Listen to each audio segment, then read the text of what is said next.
La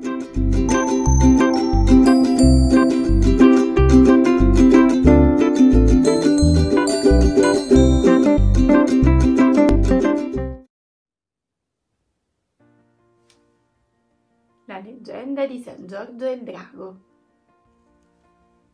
Un terribile drago minacciava gli abitanti di un regno. Questi, per tenere buona la bestia, le davano ogni giorno 2 agnelli.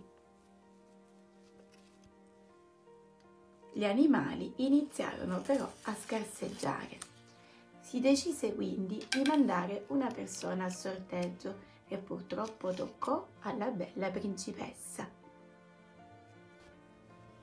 Il re era disperato.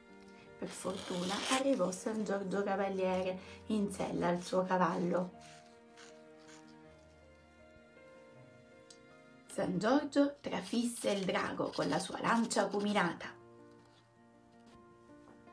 Dal sangue del drago sbocciò una bellissima rosa rossa. San Giorgio la colse e la regalò alla bellissima principessa. Il 23 aprile è anche l'anniversario di morte di 2 grandi autori, Miguel de Cervantes e William Shakespeare. Per questo l'UNESCO ha dichiarato il 23 aprile Giornata Mondiale del Libro e del Diritto d'autore.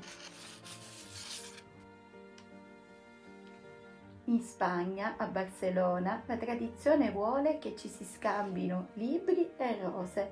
Il profumo è la festa della cultura.